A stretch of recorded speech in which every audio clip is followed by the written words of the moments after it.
దాల్చిని కషాయం తయారు చేసుకోబోతున్నాం కాబట్టి దానికి కావాల్సిన పదార్థాలు ఏంటో చూసేద్దాం. దాల్చిని చెక్క, మిరియాలు, తేనె. కావాల్సిన పదార్థాలు తెలుసుకున్నాం కదా, ఇప్పుడు ఎలా తయారు చేయాలో ఏంటో కూడా చూసేద్దాం. మ్యామ్ స్టార్ట్ చేద్దామా? స్టార్ట్ చేస్తాం. ఓకే, మనం కషాయం అనుకున్నాం కదా, సో 2 గ్లాసెస్ వాటర్ తీసుకుందాం. ఎందుకంటే ఇవన్నీ కూడా రా ఫామ్ లోనే ఉన్నాయి కాబట్టి వీటిని మనం 2 గ్లాసెస్ వాటర్ తీసుకొని 1 గ్లాస్ వచ్చేంత వరకు మరిగించుకోవాలి. ఓకే. సో పీసీఓఎస్ అంటే పీసీఓడి అంటే నాకు ఒక ఐడియా ఉంది మ్యామ్. పీసీఓఎస్ అంటే పెద్ద డిఫరెన్స్ ఏం లేదు, సిండ్రోమ్ డిజీజ్ అంతే డిఫరెన్స్. పీసీఓఎస్ అంటే పాలిసిస్టిక్ ఓవేరియన్ సిండ్రోమ్, పీసీఓఎస్ అంటే. పీసీఓడి అంటే పాలిసిస్టిక్ ఓవేరియన్ డిజార్డర్ అన్నమాట. ఇంతకు ముందు డిజార్డర్ అన్నారు, ఇప్పుడు సిండ్రోమ్ అంటున్నారు. ఎందుకంటే 2 to 3 డిజీజెస్ కి ఇది ఒక కామన్ సిమ్టమ్ లాగా కూడా ఉంటుంది అన్నమాట. ఫర్ ఎగ్జాంపుల్ మనకి మెటబాలిక్ సిండ్రోమ్ అని చెప్తుంటారు, అంటే ఒబిసిటీ ఉండడము, ఓవర్ వెయిట్ ఉండడము, హార్ట్ ప్రాబ్లమ్ ఉండడం, డయాబెటీస్ ఉండడం, ఇవన్నీ కలిపి ఒక మెటబాలిక్ డిసార్డర్ అంటారు.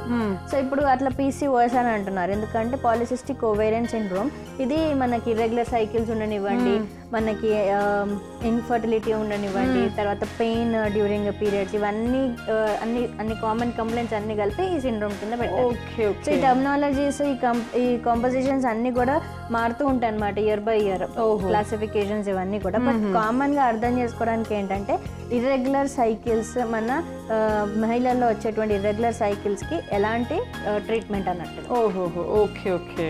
సో ఇప్పుడు ఇది మరుగుతూ ఉన్నాయి కదా మ్యామ్, ఏది ఎంత చెప్పండి. ఒక చెక్క వేసేద్దాం. ఇది ఒకటి వేసేనా? ఓకే, దాల్చిని చెక్క ఒకటి వేసుకుంటున్నాము. మిరియాలు ఒక 5 వేసేద్దాం.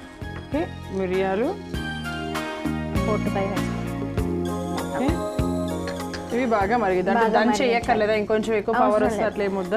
ఇది మనం మరిగించేటప్పుడే మన దాల్చిన చెక్క కొంచెం మందంగా పలుచగా కూడా మనకు దొరుకుతుంటాయి. చెక్క తీసుకున్నట్లయితే కొంచెం మందంగా ఉన్న చెక్క అయితే దీనిలో సగం సరిపోతుంది, లేకపోతే ఇట్లా కొంచెం పలుచగా ఉన్నది ఒక ఫుల్ చెక్క సరిపోతుంది. సో ఇట్లా దాన్ని మంచిగా 2 గ్లాసెస్ వాటర్ వేసుకొని 1 గ్లాస్ అయ్యేంత వరకు కూడా దాన్ని చక్కగా మరిగించుకోవాలి. అండ్ మనకి ముఖ్యంగా పీసీఓఎస్ రావడానికి మెయిన్ కారణాలు ఏంటంటే మనకి హిమోగ్లోబిన్ తక్కువగా ఉండడం, అంటే రక్తం తక్కువగా ఉన్నప్పుడు కూడా సైకిల్స్ రెగ్యులర్గా రావు. అలానే ఈ సైకిల్స్ అన్ని రెగ్యులర్గా రావడానికి మనకి బ్రెయిన్లో ఉన్నటువంటి హార్మోన్స్ యొక్క ఇన్ఫ్లుయెన్స్ ఎంతైనా ఉంటుంది. ఈ హార్మోన్స్ అన్నిటువంటి కూడా మన వెయిట్ పైన కూడా ఆధారపడి ఉంటాయి అన్నమాట. సో ఓవర్ వెయిట్ అవ్వడం వల్ల హార్మోన్ ఇంబ్యాలెన్స్ అయిపోతుంది, హార్మోన్ ఇంబ్యాలెన్స్ అవ్వడం వల్ల మళ్ళీ ఓవర్ వెయిట్. సో అది సైకిల్ అనమాట. ఈ సైకిల్స్ ఏం చేస్తాయంటే మన మెన్స్ట్రల్ సైకిల్ పైన దీని యొక్క ప్రభావం పడుతుంది, అందుకని ఆ సైకిల్ డిస్టర్బ్ అయిపోతుంది. అంటే నెలలో మనకి ఒక సైకిల్ అంటే ఏం లేదండి, మనకి పీరియడ్ వచ్చినప్పుడు ఒక 15 days తర్వాత ఎగ్ అనేది రిలీజ్ అవ్వాలి, ఆ తర్వాత నెక్స్ట్ సైకిల్ వస్తుంది. ఈ ఎగ్ అనేది 15 days తర్వాత రిలీజ్ కాకపోవడం వల్ల నెక్స్ట్ సైకిల్కి దాని యొక్క అడ్డుకట్ట లాగా ఉంటుందన్నమాట. సో నెక్స్ట్ సైకిల్ రాకపోవడం, లేకపోతే డిలే అవ్వడము, లేకపోతే ఇంకేదైనా ప్రాబ్లమ్స్ రావడం, ఇవన్నీ జరుగుతుంటాయి. ఇవన్నింటిని అరికట్టాలంటే ఇలాంటి ఒక ఔషధం తీసుకుంటే మనకి ఆ సైకిల్స్ అనేటువంటివి రెగ్యులర్గా, అంటే ఆ ఓవ్యులేషన్ అవ్వడము, లేదంటే డిలే అవ్వకుండా కరెక్ట్గా టైంకి రావడం, ఇవన్నీ హెల్ప్ అవుతాయి. ఓకే. సో ఇప్పుడు ఇది ఇంకొంచెం సేపు మరగాలంటారా? ఇప్పుడు మనం తయారు చేస్తున్న ఈ కషాయము, ఇప్పుడు మీరు అన్నట్టుగా పీసీఎస్ ప్రాబ్లం ఉన్న వాళ్ళు, లేకపోతే ఇర్రెగ్యులర్ పీరియడ్స్ ఉన్న వాళ్ళు ఎంత తీసుకోవాలి, ఎన్ని రోజులు తీసుకోవాలి?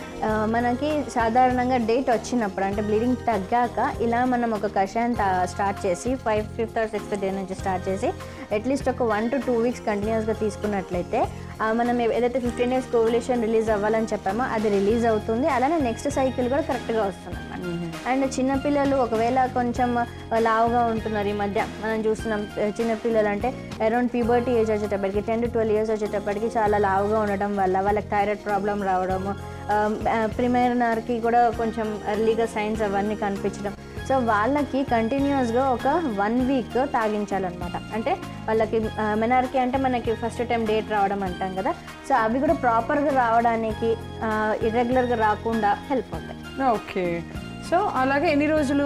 ఒక 20 days, ఒక 2 cycles కంటిన్యూస్గా తాగాలన్నమాట. అంటే మనం డేట్ వచ్చిన 5th day నుంచి స్టార్ట్ చేసి మనకి ఒక 10 to 15 days వాడచ్చు. మళ్ళీ లోపల స్టిమ్యులేట్ అయిపోతుంది అనమాట ఈ సైకిల్ అంతా కూడా. సో అప్పుడు మళ్ళీ నెక్స్ట్ సైకిల్ మనకు వచ్చేస్తుంది. అలా ఒక 1 to 2 cycles ఖచ్చితంగా కంటిన్యూస్గా వాడినట్లయితే మనకి మళ్ళీ నెక్స్ట్ సైకిల్స్ రెగ్యులర్గా వస్తే హెల్దీగా వస్తాయి. సో కలర్ కూడా వచ్చింది. అండ్ ఇప్పుడైతే నేను స్టవ్ కూడా ఆఫ్ చేసేస్తున్నాను.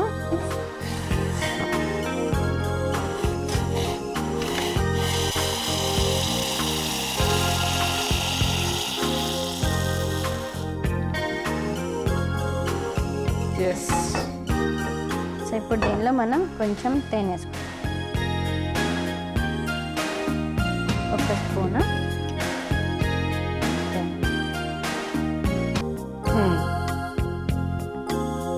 ఓకే, వేసుకొని మంచిగా కలిపేసుకొని ఇది కూడా ఎంటీ స్టమక్లో తీసుకోవాలన్నమాట. మార్నింగ్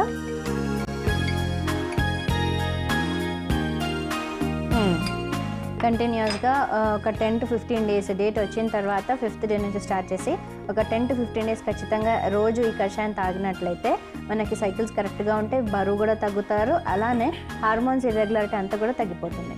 ఓకే, సో ఇన్ని ప్రయోజనాలు ఉన్నటువంటి దాల్చిని కషాయం రెడీగా ఉంది.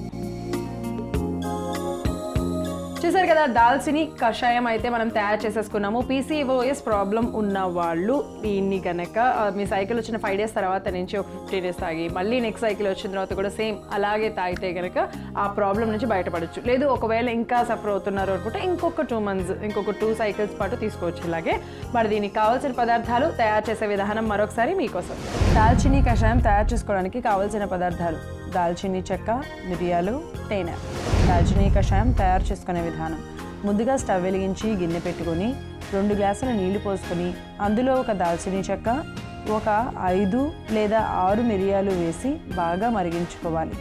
నీళ్లు సగం అయ్యాక గ్లాసులోకి వడపోసుకొని 1 చెంచా తేనె వేసి కలుపుకుంటే హార్మోన్స్ ఇర్రెగ్యులారిటీని తగ్గించడమే కాకుండా బరువును తగ్గించి PCOS సమస్యను తగ్గించే దాల్చిని కషాయం రెడీ.